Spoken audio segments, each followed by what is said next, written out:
What's up? Welcome in. It is here. You finally made it. Give yourselves that collective pat on the back. It is Friday, and for some of you, it might be the Friday that leads to a week off. We hope that's the case. For others, it's still Friday, man, and we got a loaded weekend of sports. So many things going on right now as we speak. We had an incredible night on the NHL ice last night. So many good games. We'll get to a little bit of that. Obviously, Thursday night football. And I know that Josh Allen is feeling it today. Absolutely feeling it today. Because, man, did he take a Texas-sized ass-whooping last night by that Texans defense.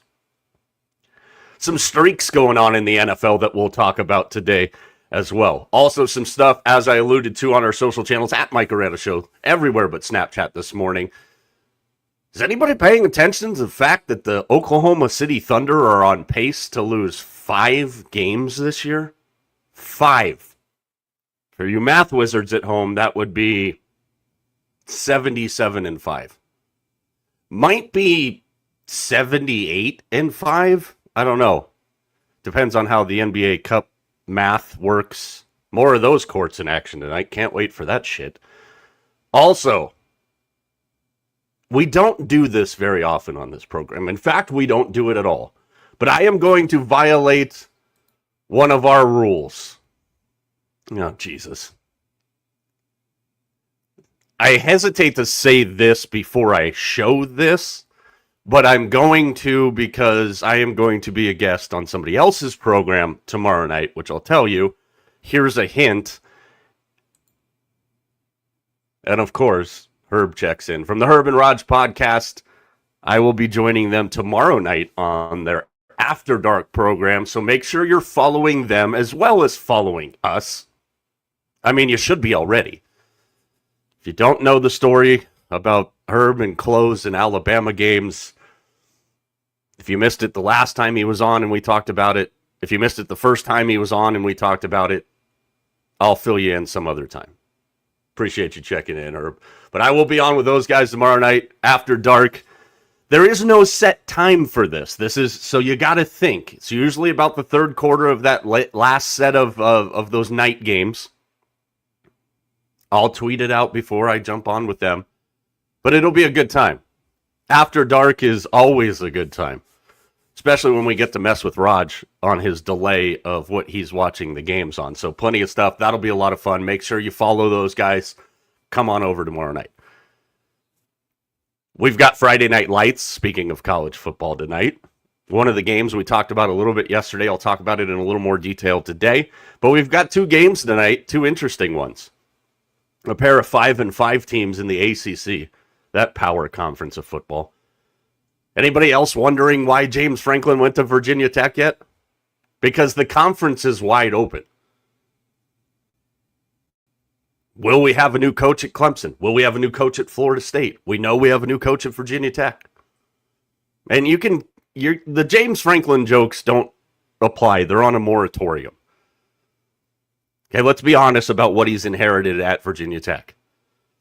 A program that's sub 500 in conference play since 2019. When they get good, you can insert the jokes again if he has the same struggles against top 10 teams. I absolutely love that move for Virginia Tech. So again, you could have 2 more coaches added to the fray. You could have Steve Sarkisian added to the fray. Game I'm going to talk about tomorrow, my spotlight game for Saturday, Oregon and USC. And does Oregon do USC fans a favor and pound USC? Josh Pate said it about 3 weeks ago with the boys, Taylor Lewan and Will Compton. Keep an eye on the situation at USC. And if Josh Pate's telling you to keep an eye on the situation at USC, there's smoke. There's smoke. LSU continues to embarrass themselves, as does Brian Kelly. Now they're suing him for cause. Interesting drama in Lakerland. And my favorite executive in all of sports, Farhan Zaidi. What a freaking leech and cockroach this guy is. He's got a new job today. I love it because I'm not a Laker fan. And, of course, it's Friday, so we've got the final word. And it seems like, for the most part, since we started the final word on Fridays, that we've kind of talked about the same thing more times than not. Streaming and media rights deals and baseball's new deal. There's some really good parts to baseball's new deal. There's also some really shitty parts to baseball's new deal. But let's get into it, shall we? Feel free to comment along if you're watching along. You got some picks you want to drop out for this weekend? Games you love? There's a lot of good stuff going on this weekend, man. I'm taking preventative strikes this weekend. I've already made most of my plays for this weekend. I'll share a few of those with you. Obviously, the rest of those will come out over the course of the weekend. 5 for 500, we try yet again. I'm going to tell you, you're going to want to see this one.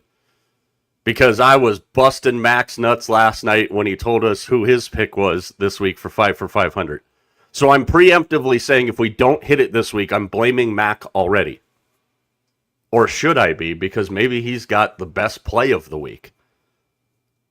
I thought I should have been all-time quarterback in our 5 for 500. Those of you that are new, 5 for 500, we put it out either Sunday mornings or Saturday nights. Just depends on what else we got going on. But it's the three of us. We try and find a guy to have 100 yards receiving, 100 yards rushing, and a 300-yard passer. It's a $5 bet.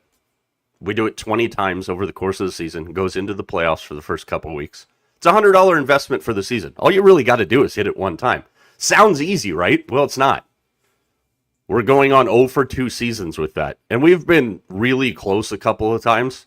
And then there's weeks like last week where I picked Justin Herbert, and he struggled to get to like 85 yards passing against a team that struggles to rush the quarterback in Jacksonville. Mac's favorite team to be on and off with. So plenty of stuff there. Last night in the NHL, though, man, 7 of the 12 games last night decided by 1 goal. 4 of the games went into overtime last night.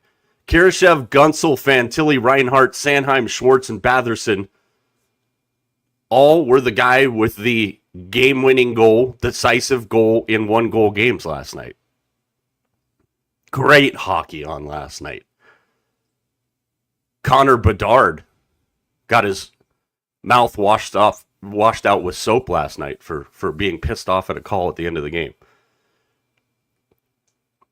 Thought he should have got a penalty, and I'm going to be honest, looking at it, it probably should have been a penalty. He didn't get it. He was pissed. He went right after the ref.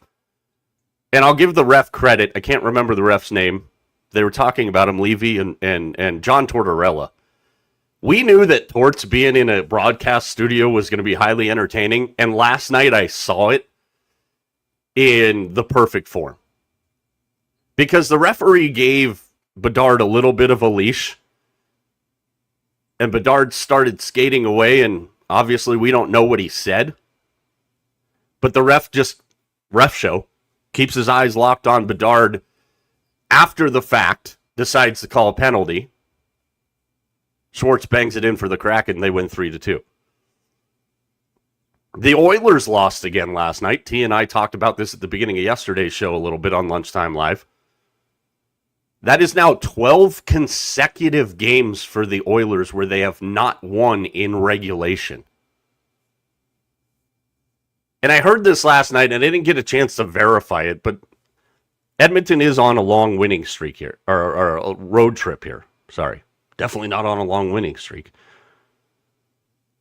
Started this road trip on November 12th at Philadelphia with a 2-1 win in overtime. They've lost 4 of the next 5 on that trip. They finished the trip, as we mentioned, tomorrow night in Sunrise against the Panthers. Lame duck situation here? Long road trip for Anaheim or for Edmonton? Maybe. The Panthers, despite all of their injuries out of the gate here, really starting to get into a groove. And that's scary because they're missing a lot of bodies. An absolutely incredible night on the ice last night. Saturday night seems to always give us at least 1 or 2 great games. And again, you got the Stanley Cup final rematch of the Stanley Cup final rematch of the last 2 seasons with Edmonton at Florida tomorrow night. Obviously, Saturday chock full of plenty of stuff, but that's definitely a game you're gonna want to utilize your multi-view capabilities and multiple TVs for, because that is a night game. And tomorrow night we've got some interesting night games on at that same time. Speaking of ice, I have this goal every year. There's about a 16-week period that I absolutely love living in Arizona, and it starts at different times every year. Last night we hit the Holy Grail. 1:31 in the morning, finishing up prep for today's show. 68 degrees inside the house. I friggin' love it. Now we have officially entered my favorite part of the year in Arizona. What do you set your thermostat to? I'm one of those people, I'm weird. As I get older here, my body feels better when it's cold and I'm tight. Most people, it's like that's when their back hurts the most, their knees hurt the most. No, me, it's the opposite. When it's hot, I am physically miserable. You guys remember, those of you that have been watching the show long enough, you remember my battle with said pool in our backyard. Vegas Mac checking in. Up in his parts of Arizona now. 28 degrees this morning. Love it. I bust out my winter clothes when we get to this time of the year. Shorts and a hoodie and flip-flops. And a beanie. I don't own pants. I live in Arizona. Why the hell do I need pants? Live in Arizona. That's why I only have like 4 shirts in my closet that have sleeves to them. 28 for Vegas Mac on the McKenzie compound this morning. I love it. There's jokes that could be made there. 69 degrees, that's doable. I did not stay up long enough to see if it got to 67 degrees. Yeah, I don't own pants. But the difference is I don't go running around places without pants, Herb. Especially in football stadiums, you weirdo. So many things to talk about. Let's get into the NBA a little bit here before we get to Thursday Night Football. Oklahoma City in action tonight. The Thunder 15 and freaking 1. 15 and 1 to start the season. They lost to Portland. They've won every game since by an average of 20.3 points per game. As I mentioned this morning, in that stretch there, they blasted Golden State by 24. They blast the Lakers by 29. Those were back-to-back games in that stretch, by the way. And Bobby Marks sent out a tweet last week. And I did the legwork for you here. It was last Friday, so a week ago. And he said on X, at Bobby Marks, still a lot of basketball to be played, but if the season ended today, Oklahoma City would have the below picks in the 2026 draft. 7 via the Clippers, 9 via Utah, 23 via Philadelphia, 26 via Houston, 35 via Dallas. As I mentioned, show for the people, by the people, about the people. So here's the situation here. The Utah pick, it's outside the top 8. The Philly pick and the Houston pick, outside the top 4. Dallas and the Clippers, doesn't matter. So theoretically, in a perfect scenario for the Thunder, this is what they would have going into next year's draft, assuming that what the status was next Friday, or on Friday. They would have the 5th, 6th, 7th, 9th, and 35th picks in next year's draft. Are you kidding me?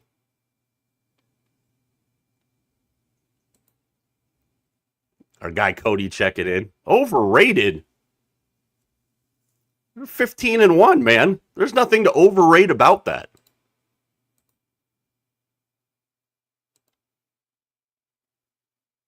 Missing the snow from Chicago. Yeah, I could do without the snow.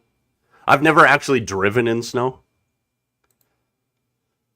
But, this Oklahoma City thing, you go even deeper into it. The only guy they could lose next year for contractual reasons would be Usman Dieng. Hartenstein, Dort, Kenrich Williams, Kaysen Wallace, and Nikola Topic have team options for 26 and 27. So let's look at it even further. Let's pull the camera lens back farther.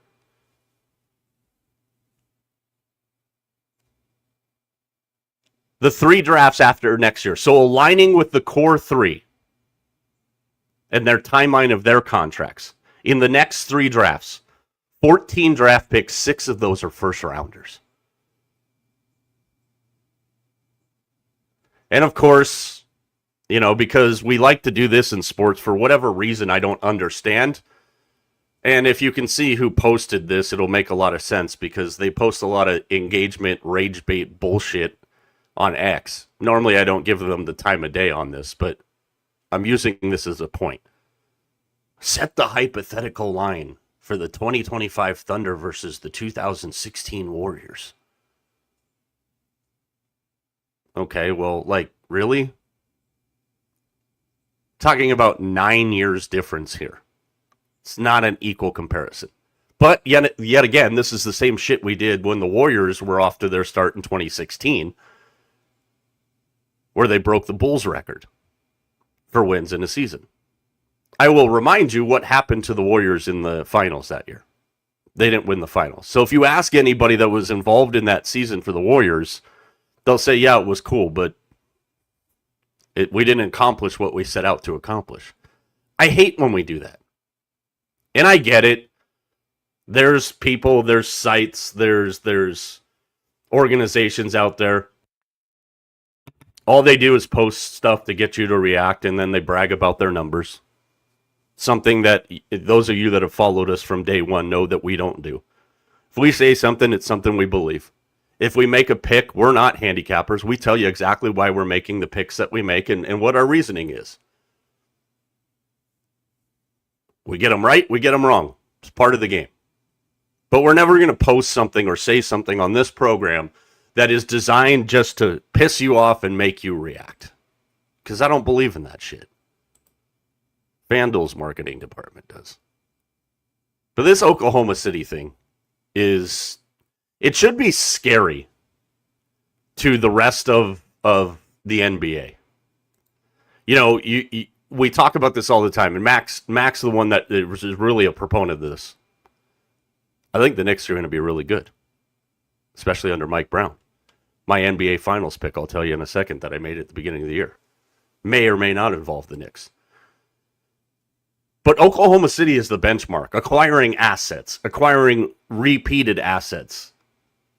Again, keep in mind what we were just talking about. All those picks that Bobby Marks said if the season were to end last Friday. In a perfect situation, that could end up being the 5th, 6th, 7th, and 9th. You've got 4 picks in the top 10 for a team that started the season 15-1. And their core, SGA, Jalen Williams, J-Dub, and the guy I like to refer to as skinny and high Abe Lincoln, Chet Holmgren. Those guys are locked up until 29-30. At that point, those 3, SGA will be 31, Jalen Williams will be 28, and skinny high Abe Lincoln will be 27. And they have all those draft picks. Another thing I told the guys when we started this program that we would never do because I think it's stupid. I think when we compare eras in sports, it's ridiculous because you're not comparing like-minded things.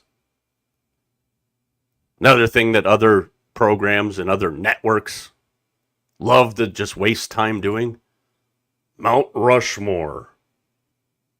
Who's on your Mount Rushmore? I hate that.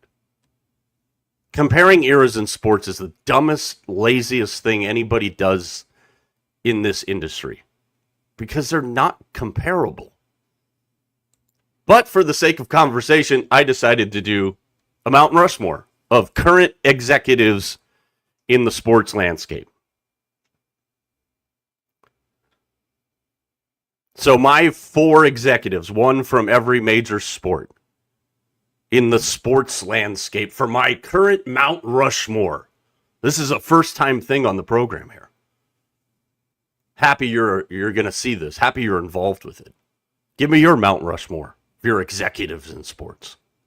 A rare time that we'll do Mount Rushmores. So here's mine. Top guy with the cheesy, shit-eating grin on his face, that's Bill Zito of the Panthers. Guy who's built that thing into an absolute behemoth when it comes to hockey. Next guy down there, that's Sam Presti. A very young Sam Presti, because you can see the Seattle Sonics logo in the background. And by the way, Adam Silver, what the hell are we waiting for? Can we just announce the Sonics are coming back already? Because it would be absolute malpractice if you're going to expand and not bring the Sonics back. Guy at the bottom with the cigar, Howie Roseman. Fleece the Dolphins for Jalen Phillips, who has been absolutely ridiculous for the Eagles. And you can say what you want about the Eagles and their offense, and maybe the rumblings that inside the house they're not happy with Jalen Hurts' play, allegedly. The A.J. Brown situation, their offense hasn't looked great. But what did I say about the 49ers yesterday? The Niners' chance to win the Super Bowl this year is going to have to come with an elite offense outscoring anybody that they were to face if they make the playoffs. And the Niners are going to the playoffs. They're going to be 10-4 a week out of their bye. The Eagles can do the same thing on the reverse side.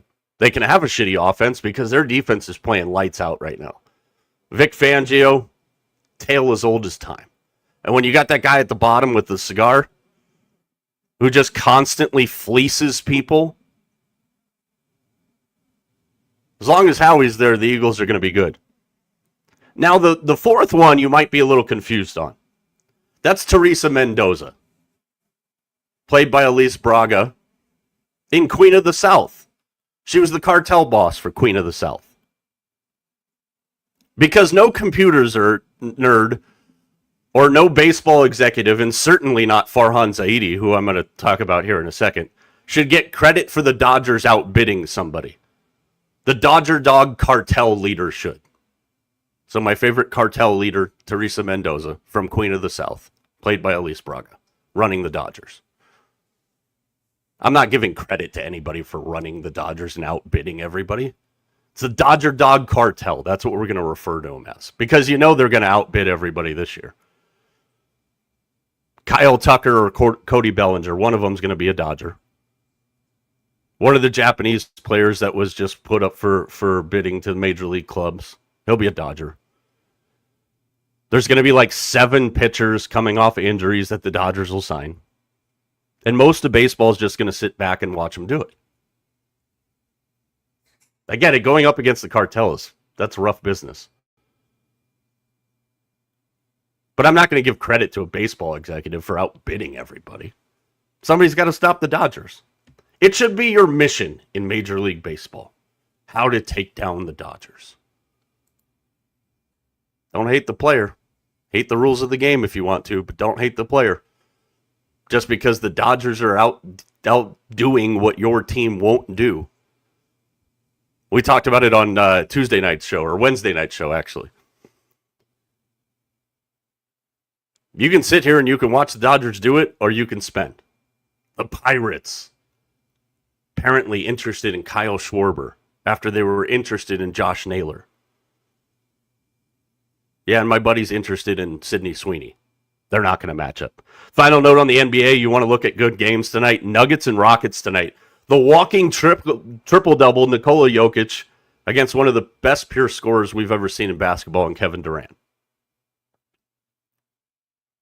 It's also the first of 3 meetings for what I'm deeming the NBA in-season play-in to stay the hell away from Oklahoma City, the longest cup, sponsored by some gamblingcompany.com. Nuggets and Rockets right now, 2nd and 3rd in the West. You want to get to that 2 spot and avoid the Oklahoma City as long as you possibly can. And that is an NBA Cup game tonight between the Nuggets and the Rockets. That one's going to be a fun one. Both teams are hot, despite being a little beat up. Plenty of stuff to go around in the association. Viewership up 30%. Again, I don't care about ratings because ratings really just line some executives' pocket. But it does show that more people are watching at this time of year. And again, I think the sole reason for that is we've got 2 new outlets covering basketball this year, and they're doing a fantastic job in doing so. In Amazon Prime and the return of the NBA on NBC. NBC, which we'll be talking about here in a little bit. So, fun stuff in the association. Plenty of stuff to go around there. Let's get into Thursday night football. And I said yesterday that I thought we were going to get a hell of a Thursday night football game. Both teams needed that. One team brought it. But just the final quarter of that game last night was ridiculous. And as you know, on Fridays here, when we're recapping Thursday night football, there's a section of the stat sheet I always look to. And when you look at this, you wouldn't have thought that the way that game ended was Houston coming out on top. Well, look towards the bottom. The turnover battle. And the fact that if you really wanted to see the highlights of last night's game, most of them involve this. Josh Allen on the ground. 8 frigging sacks last night for Houston. 8.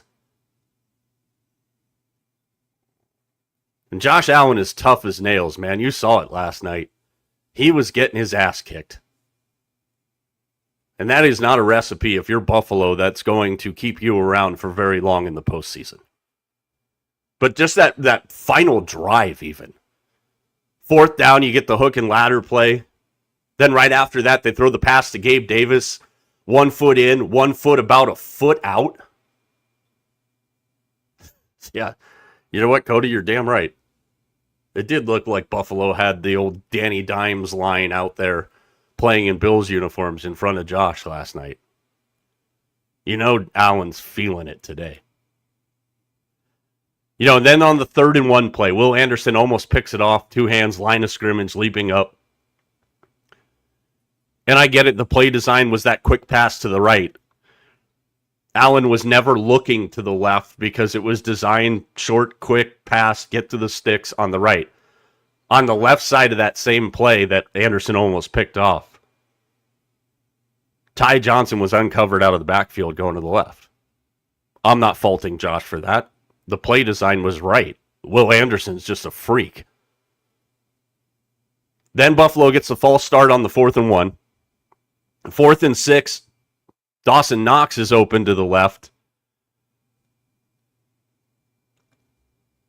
They were looking at Joshua Palmer, and then this guy had a game of a freaking lifetime last night. Kalen Bullock, 2 picks, a forced fumble. Again, the 8 sacks. Buffalo, 3 turnovers now in 3 straight games for the first time since 2006. And Josh Allen, NRG Stadium is a house of horrors for him. Is now 0-4 as the starting quarterback of the Bills in NRG Stadium. But what a night for Kalen Bullock, man. He was all over the place last night. And I want to be fair now to the people, all the people, the 49ers paid Brock Purdy too early. Mac Jones is the guy. Houston's won 6 of their last 8. Davis Mills is now 2-0. Stroud was 4-5. Maybe Davis Mills should be the starter in Houston. If we're using the same logic. Incredible effort by the Texans last night. How does that hurt the Bills in the grand scheme of things? Well, it's going to make it a hell of a difficult challenge to run down the Patriots now.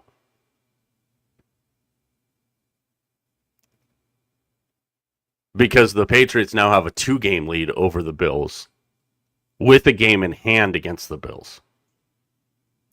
Does it hurt the Bills' playoff chances? I mean, they're teetering around a level you don't want to be teetering at 7-4, tied with the Chargers, a game ahead of Jacksonville.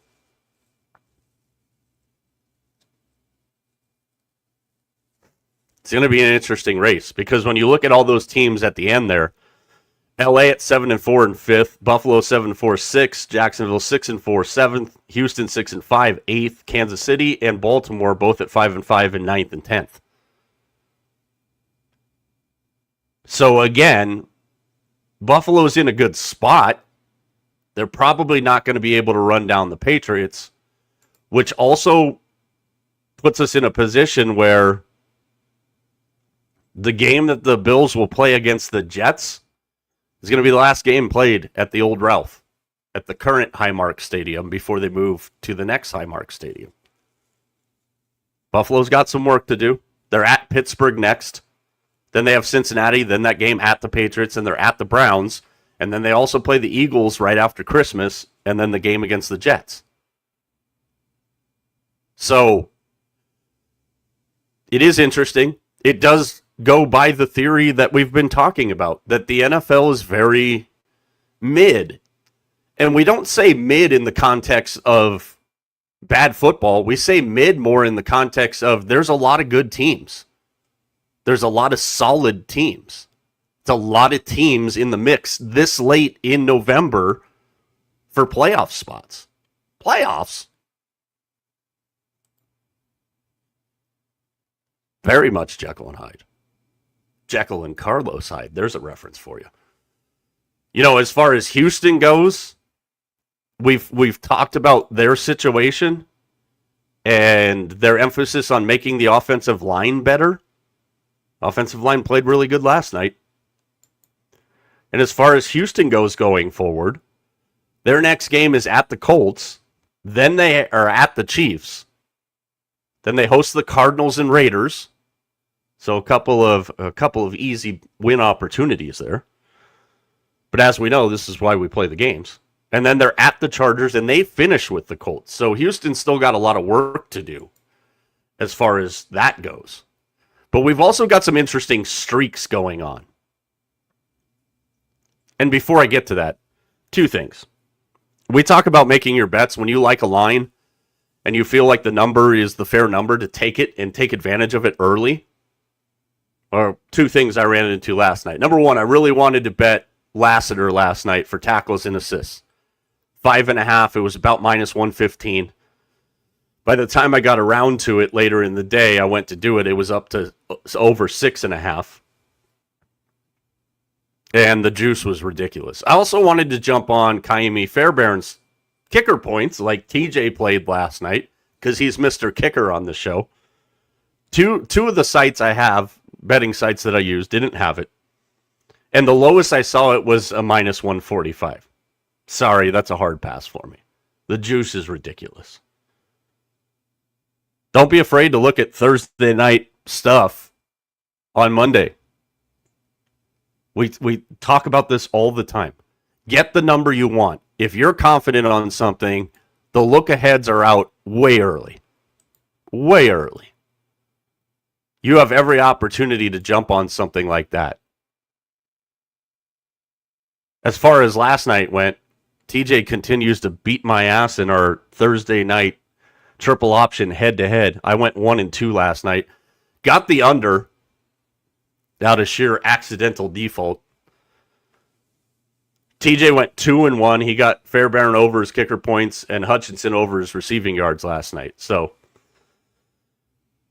I'm now 2-7 and TJ's 5-4. Smoking me like Corey Blunt. Couple of streaks, though, that are interesting in the NFL here. Buffalo started 4-0. They're 3-4 since. Houston started 0-3. They're 6-2 since. And Tampa Bay started 5-1. They've lost 3 of their last 4 games. Sunday Night Football against the Rams this week for Tampa. Obviously, Mac will have Sunday Night Mac and his thoughts on that game. This is a huge game for the Bucs. Carolina is right on their ass. Obviously, Carolina with a monster game Monday night in San Francisco, Santa Clara, for being technical. Still, I need somebody in the Bay Area also from our Ticket Tuesday to tell me why the hell Cal and Stanford tickets are going for $154. It's Stanford and Cal. Well, it's a rivalry. I don't care. It's Stanford and Cal. Would you pay $154 to watch those two teams play? I mean, I'd pay decent money to watch Sagapatele play, but $154 for Stanford and Cal? Get the hell out of here. Somebody in the Bay Area tell me why the hell that ticket price is so expensive. But back to this Tampa Bay situation. Key thing for Tampa here to remember. And obviously we know Tampa's dealing with a ton of injuries on their offense. And according to Mike Florio, and take that for whatever it's worth, Bucky Irving doesn't sound like he's actually any closer to coming back. And he is, I think, the biggest loss for them. Yeah, very much so, Cody. I definitely wouldn't pay $4 to watch. You'd have to pay me to go to the Cal-Stanford game. But for Tampa, after this game with the Rams, they have the Cardinals at home, the Saints at home, the Falcons at home. 3 weeks in a row at home against those three teams. Then they're at Carolina. Then they're at Miami, and they finish with Carolina. So Carolina and Tampa still play each other twice down the stretch here.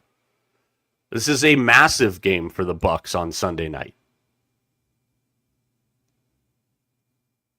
And the thing is, when you look at Monday night's game with Carolina and San Francisco, Carolina can go into that game with an opportunity to pull into a tie at the top of the NFC South. Telling you, I'm starting to drink that Dave Canales Kool-Aid in Carolina. Bryce Young looking very, very comfortable. Tataroa McMillan should be your offensive rookie of the year. He's going to be a problem for the Niners on Monday. And again, like I said, with the Niners, you know, Robert Saleh, I think, has done a fantastic job with the resources that he's had. I mean, what teams can lose Fred Warner and Nick Bosa and still be competitive defensively? And like last week, use this for an example, and this backs my point on what the Niners are going to have to do if they want to win number 6 in their home stadium. They're going to have to outscore people. Because if Jacoby Brissett is putting up 450 plus yards on you, Michael Wilson had a freaking huge game for the Cardinals last week. The Niners offense with Brock Purdy there is dynamic. Monday night is going to be ridiculously good. And I asked the guys this question the other day, and I'll ask all of you out there. Feel free to chime in. What night of the week? We're talking about the prime time, the standalone games. Is it Thursday night football? Is it Sunday night football? Is it Monday night football? When your team's playing on one of those prime time slots, which is the one that gets you ducking out of work a little early? Pre-game and around the house. Stereo sound up as loud as it can go. You're feeling it. For me, it's Monday Night Football. And it's been really weird this year to wait this long for the Niners to play on Monday Night Football, but that opportunity presents itself on Monday. That game, when you looked at it at the beginning of the year with the Panthers and the Niners, you were like, why in the hell is this game on Monday Night Football? You talk about the percentage chances for the teams at this time of the year with a win, with a loss. The Niners win this game, it's like an 89% chance they're going to the playoffs. For Carolina, I think it boosts them up to like 68%. That's a massive game on Monday. And it's two teams on a national stage that can make a huge statement. Number one, for the 49ers, they can say, hey, despite all the injuries, we're still not a team you want to see. For the Panthers, it's an opportunity to say, hey, we actually aren't smoke and mirroring this thing. We're putting something together here. Monday night's going to be fantastic. But let me know, what night of the week is it in prime time? What prime time game gets you jacked up the most? T said Sunday night football for him. Mac went back to Monday night football, partially because Mac used to watch Monday night football in black and white. For me, it's Monday night football. It's always Monday night football. Last game of the week, chance to make a statement. I think that's going to be a fantastic game, as is the Sunday night game. That I am leaning towards the Bucks here, because for the Bucks, they got to have this one, especially with Carolina on their heels. And it's a game that if you get, you can rattle off a handful while you're getting people back. We talked about it a little while ago. Baltimore, Detroit, Tampa Bay, and San Francisco. We're going to continue to get exponentially better just by resources coming back to them. Healthy bodies. Both playoff pictures jammed up. Only one show next week, Tuesday. We're taking the rest of the week off for the Thanksgiving holiday. Hopefully all of you are as well. Tuesday night, we're going to look at those wild card spots in both conferences. We've also got a draft on Tuesday night I think you're really going to enjoy. And who doesn't love a good draft? Whether it's at your favorite local watering hole or just in general. Chicago Bears.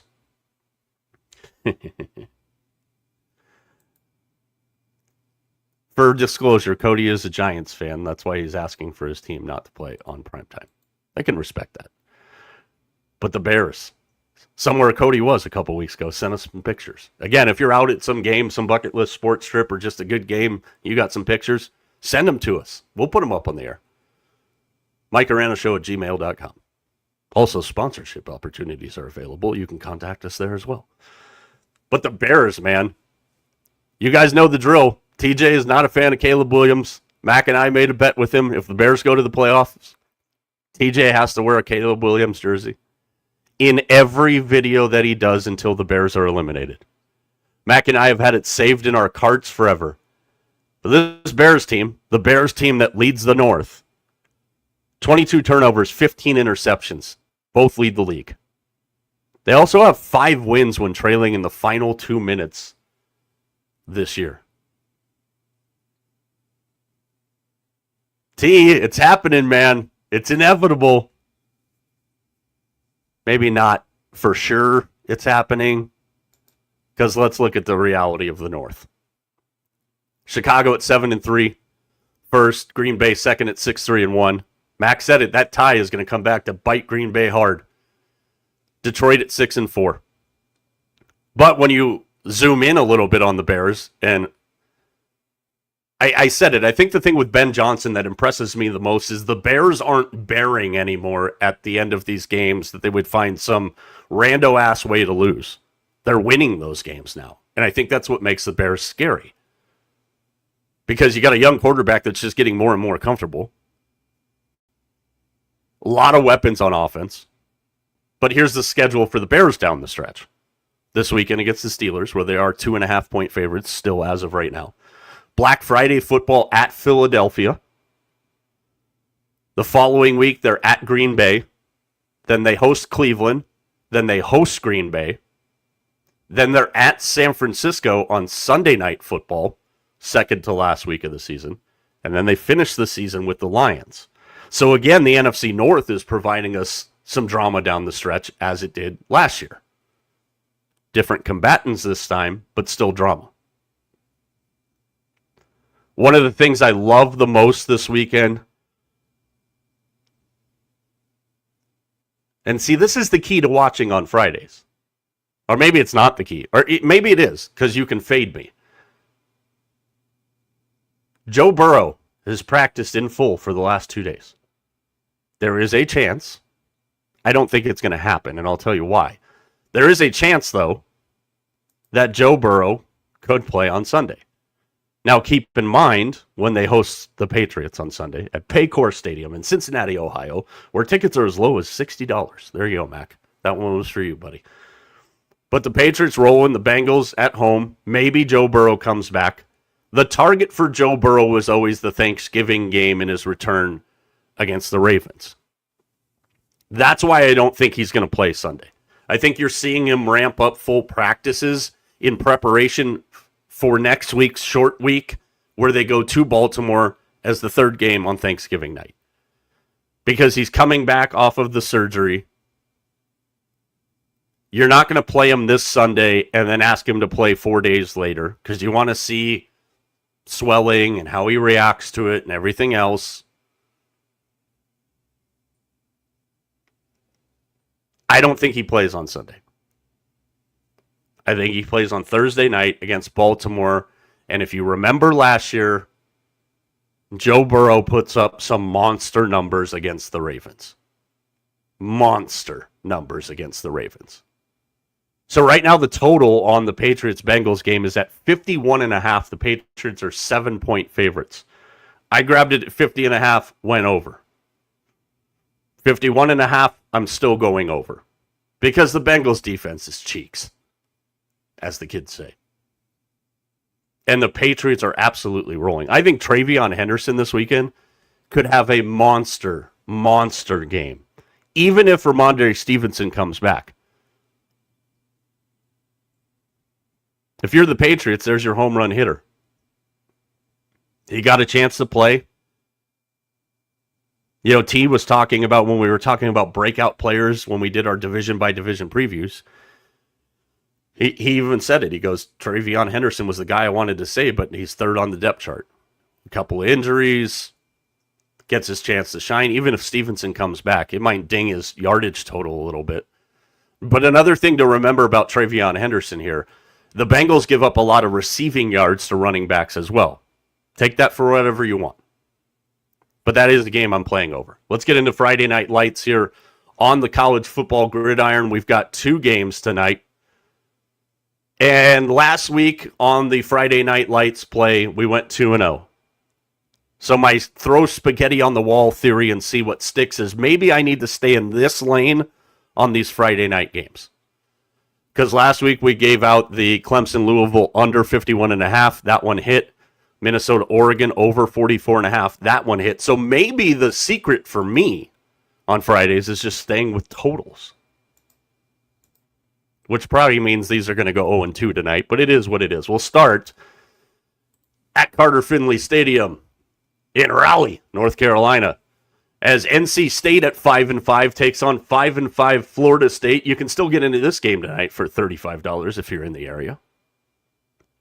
Would you want to? I don't know. That's up to you.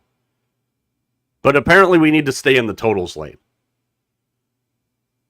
It's a game of double nickels squared, 5-5 versus 5-5 for the Wolfpack and North Florida Community College, a.k.a. Florida State. The Noles are 2-5 in their last 7 games after a 3-0 start. We were talking about streaks just a few minutes ago. NC State 2-5 after a 3-0 start. There could be some weather in play tonight. And here's the reality of it. Is Florida State the better team on paper? Yeah. But while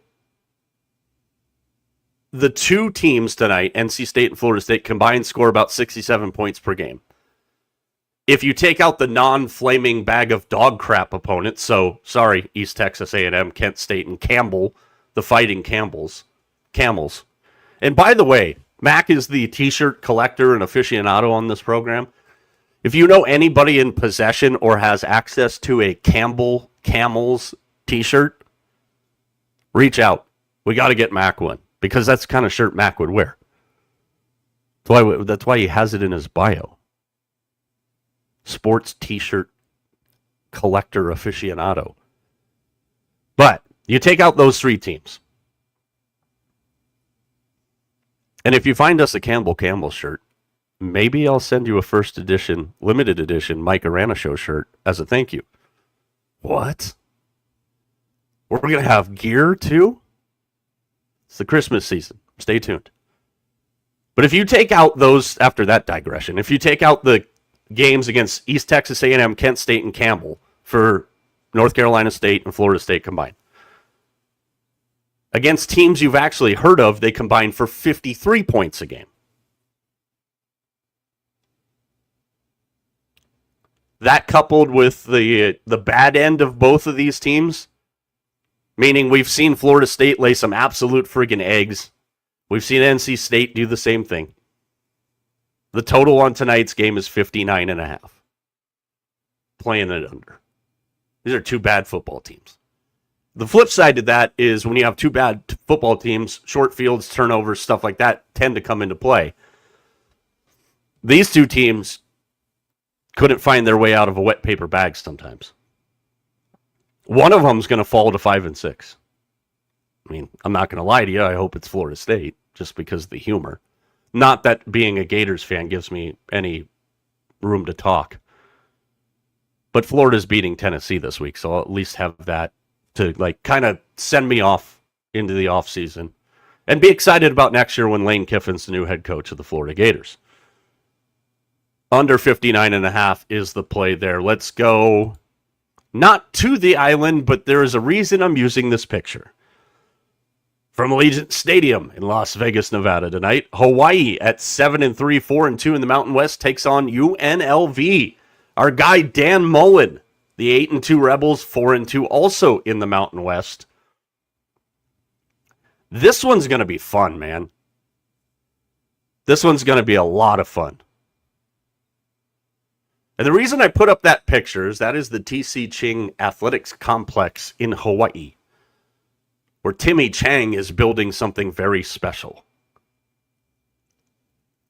Gave this game out yesterday. I love the over. These are two of the top 4 Mountain West offenses, 2 of the top 3 quarterbacks in the Mountain West. Micah Alejado, who played his high school ball, won a national championship in Vegas at Bishop Gorman High School. 41-2 is the starter there. TJ's going to hate me for what I'm about to say, but it's true. And the quarterback for UNLV, Anthony Calandria, has played very, very well. UNLV's defense, 130th in the country, yards per game allowed. Hawaii is 52nd. Alajado's played at Allegiant Stadium before.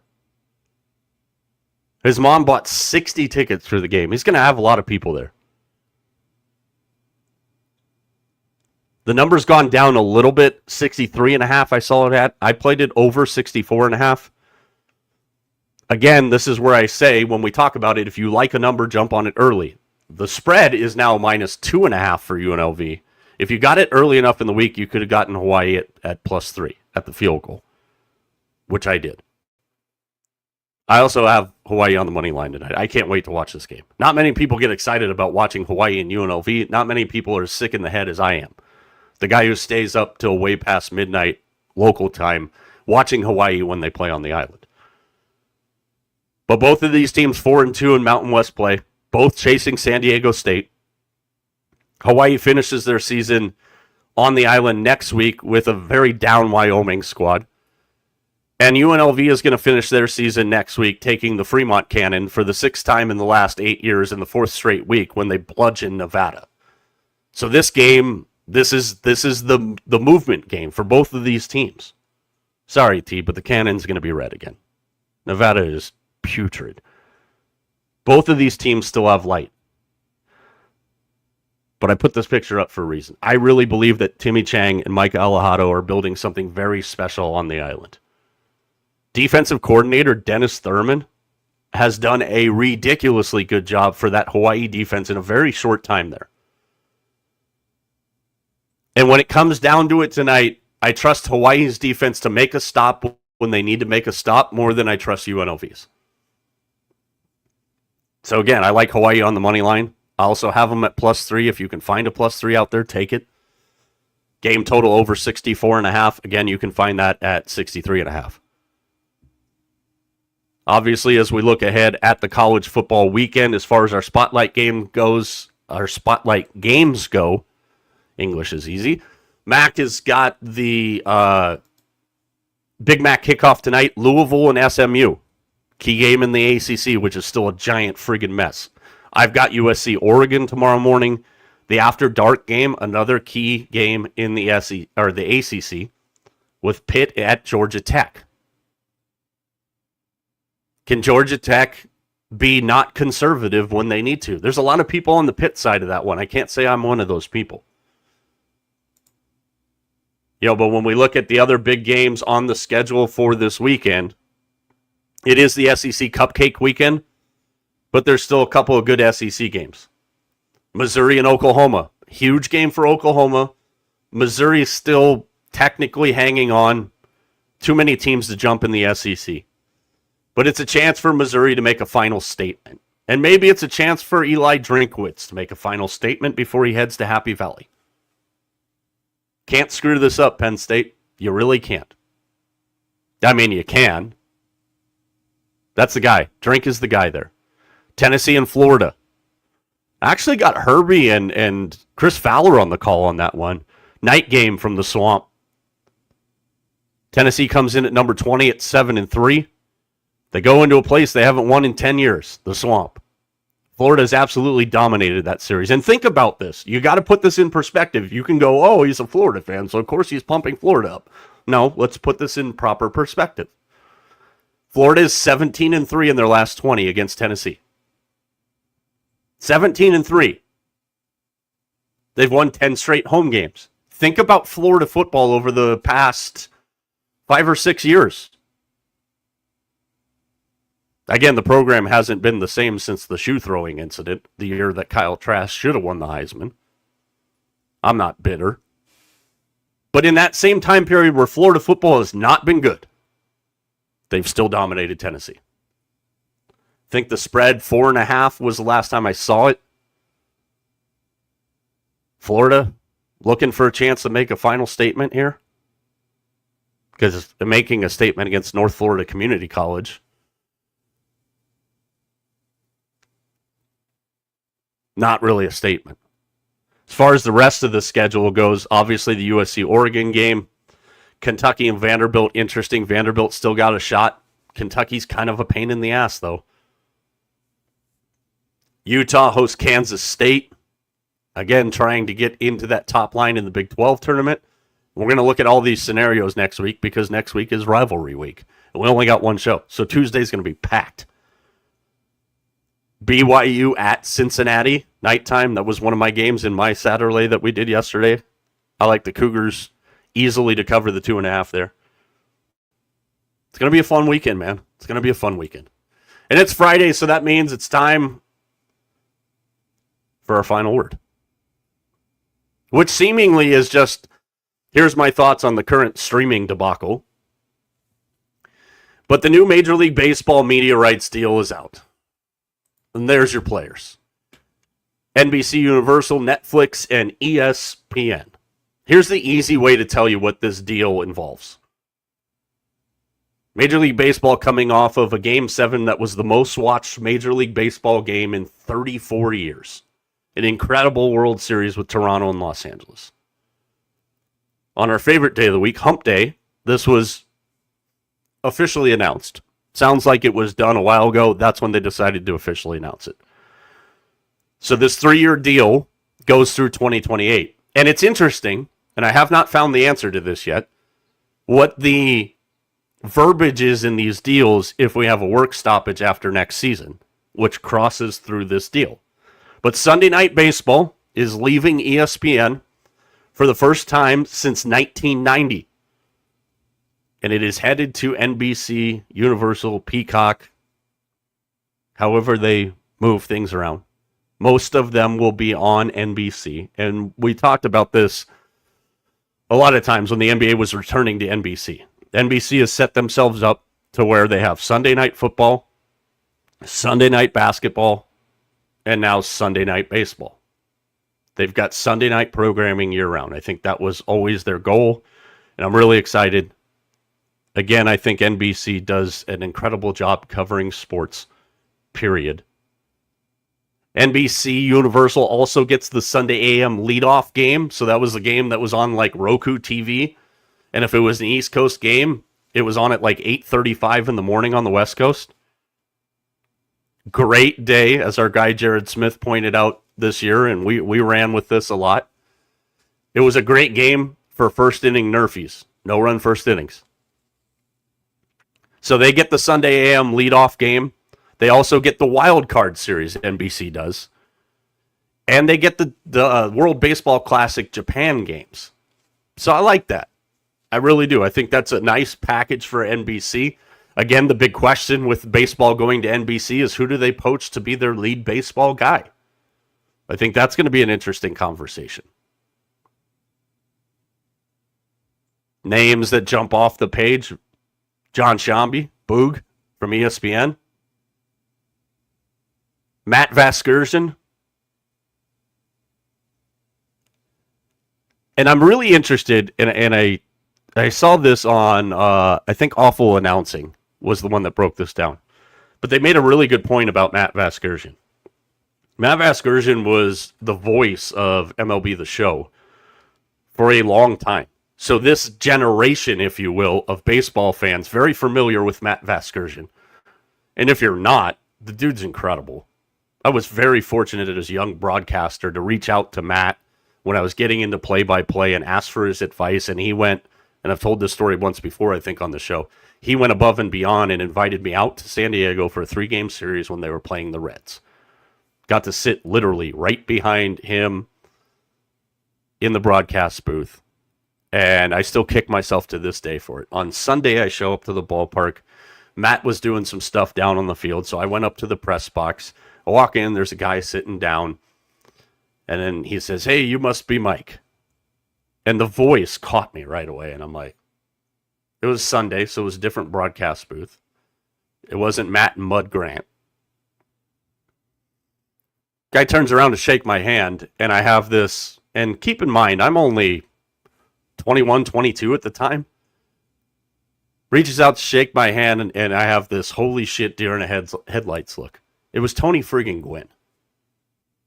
And I still kick myself to this day because being young as I was, it's not that I didn't know who he was. I just didn't appreciate the fact that Tony Gwynn shook my hand and knew who I was when I got there.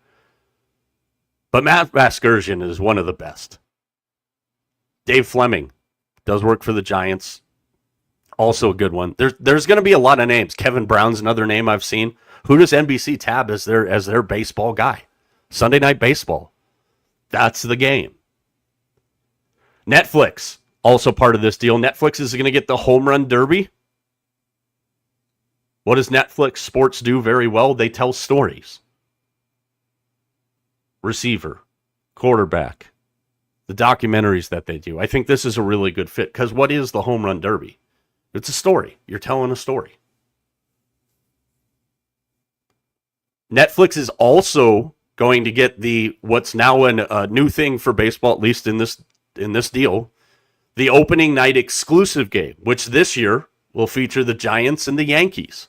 It is the only game to open the season on Wednesday night.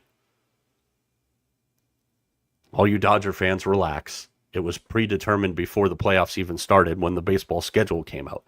The opening night, that's how long you know this deal was basically hammered out. Giants and Yankees, Wednesday night, opening night to the season, it's the only game on. The rest of baseball will play on Thursday. Again, the stupid stuff that they do with the way they schedule this. So the Giants and Yankees play on Wednesday to open the season. They don't play Thursday. They play Friday, and they play Saturday, and they don't play Sunday. Makes no friggin' sense. Make it a 4-game series. Okay, if you want to give the day off Thursday, fine, I guess. Friday, Saturday, and Sunday, there's no reason they shouldn't be playing 4. But that's going to be a new thing. The exclusive standalone baseball opening night game, single game, then everybody plays the next day. They also are going to get the special event games. Netflix will, 2026 Field of Dreams game. This year it's the Phillies and the Twins. ESPN, what are they getting? This is where the deal gets a little uncomfortable for me. ESPN's going to get a national midweek game package as part of this. And MLB.TV. MLB Extra Innings, as some of us old people would refer to it to, is now going to be available for purchase through ESPN. I don't like that. That screams bad fit for me. I love NBC being back in sports. Netflix sports hasn't sucked, unless it's a Jake Paul fight. So I'm intrigued. More documentaries, team style, like Hard Knocks kind of stuff. Here's what I want from ESPN. ESPN does a lot of things really well. They got a lot of shit. They do a lot of things really well. College Game Day, Monday Night Countdown, NFL Live. Levy and Butchie Gross, when they're involved in hockey, is great for hockey. Their college hoops coverage, I think ESPN does a really, really good job with.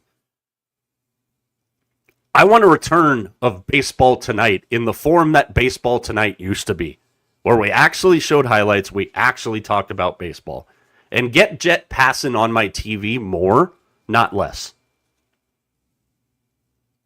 Scott Van Pelt, I think they do a really good job college football. It's baseball and basketball, NBA basketball, I have a problem with ESPN. And ESPN now being the, quote, seller of the extra innings MLB.TV package. Don't screw this up. Really, really don't screw this up. And I'm waiting for someone to start a one-time, either once a year or monthly fee to watch any sports programming out there. That would require the collective commissioners of the four major sports, Bettman, Goodell, Silver, and my boy Bobby Manfred, to kind of get together. Put it all together. I want to watch the NFL Sunday games. I want to watch all the baseball games. I want to watch all the college hoops, the hockey, the college football, and the NBA. Just give me one place to go. I told you guys when we were talking about the ESPN YouTube TV pissing contest. If the Sunday ticket wasn't on YouTube TV, I'd have no use for it. It's really nothing that impressive, and they keep jacking the price up on it. Give me a one-stop friggin' shop for all sports programming.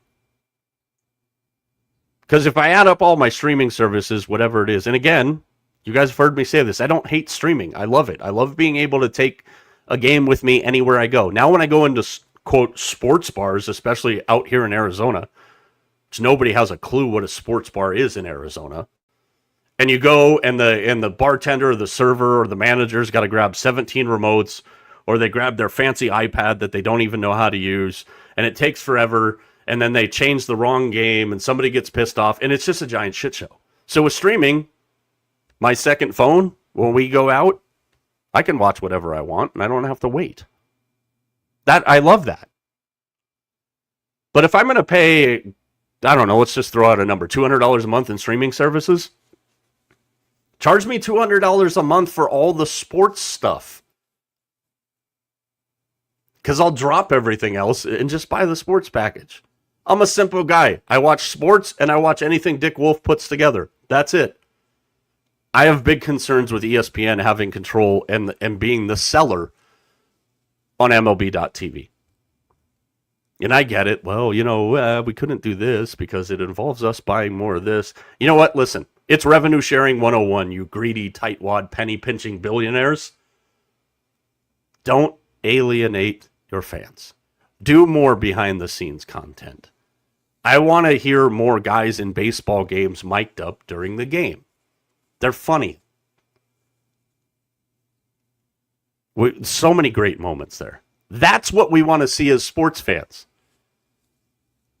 So somebody have the right mind to put this all together. Make it easy for us. After all, we are the ones paying for your yachts, for your vacation homes, for everything else. Throw us a bone here. It's the giving season. I'm thankful for sports. My guys, my crew, my teammates, TJ, Vegas Mac, the people behind the scenes, we are thankful for sports in a time where you should be thankful. Not a time where you bypass Thanksgiving to start celebrating Christmas early. Put it all in one stop. Make it a one-stop shop. Make it easy for us. That's all we're asking. It's never going to happen, but I can continue to use my platform to bang my drum, as will TJ and as will Vegas Mac. So, again, plenty of stuff going on. Only the one program next week on Tuesday. It is going to be a little bit longer. It's going to be loaded up with everything that we need to load it up with to set you up for what is an incredible week. Thursday, NFL. Friday, NFL. Sunday, NFL. Monday, NFL. College football rivalry games. I was talking to Mac about this last night. with us having, the bulk of the week off. We're obviously still going to have stuff on our social channels at Mike Arana Show everywhere but Snapchat because we're not 12 and Snapchat sucks. I'm going to give you this. This is just next Friday. 10 a.m., the Egg Bowl, Ole Miss at Mississippi State. 10 a.m., this is Arizona time, so do your own math there. Utah at Kansas. 1:30, Georgia at Georgia Tech. Jackets get a chance to make a statement at Bobby Dodd. Or no, they're playing that game at Mercedes-Benz. My fault. I forgot about that. Still closer to Georgia Tech than it is Georgia. Come on, Tech fans. Don't let them out-muscle you there. Indiana and Purdue at 5:30. Also at 5:30, Texas A&M and Texas. You know the Horns would love to keep Texas A&M from a perfect season before the brackets come out. And then a big one locally, which may or may not have significant impact for ASU. As Arizona State hosts Arizona, they're 2 7-3 football teams as of right now. That's just on Friday next week. Are you kidding me? Oregon, Washington on Saturday. Ohio State, Michigan on Saturday. Vandy and Tennessee next Saturday. Obviously, the Iron Bowl, which is a night game this year. Alabama and Auburn. Again, I'll be on with Herb and Raj tomorrow night. About third quarter of the night window of games is usually when they start it. It's a hell of a lot of fun. It's a kickback, react to the day, have some drinks, talk a little junk. Love going on with those guys. Love when they come on with us. So go follow our guys at Herb and Raj. And you'll see my ugly face on there Saturday night. We're going to have a good time. Again, tonight, Louisville, SMU on the Big Mac kickoff. USC, Oregon tomorrow morning. Pitt and Georgia Tech is the after dark game, 5 for 500. And then, of course, our usuals on Sunday. I can't tell you at this time of year how much we appreciate each and every single one of you that have been with us from day one. Tell your friends. Tag your friends. Do us a favor. Make sure you check that you're following, liked, or subscribed. It goes a long friggin' way. But on behalf of my entire team, as we get to this time of year, which is it's a tough and special time of year for me. Thankful. And I'm thankful for each and every one of you. Our entire team is. Not only TJ and Vegas Mac, but the people that you don't see that work incredibly hard behind the scenes to help us make this thing run. Bigger, better, and beyond, and we couldn't do it without all of you. And again, maybe there's a gear announcement by the end of the year. You got to be one of the first ones to get some Mike Arana Show gear. And be like, what the hell is that? Who's Mike Arana? What's the Mike Arana Show? Walk around for us. We're thankful for each and every one of you. One show next week, as I mentioned. Tuesday night, 5:30 on the West Coast, 8:30 on the East Coast, and we will set you up for a monster friggin' week. All of our stuff on our social channels at Mike Arana Show everywhere but Snapchat, because we're not 12 and Snapchat sucks. Again, I thank each and every one of you. Let's have a freaking weekend. Let's make some money. Let's cash some tickets. You know the drill. Thank you for being here. We'll talk to you in this space next week. I'm Mike.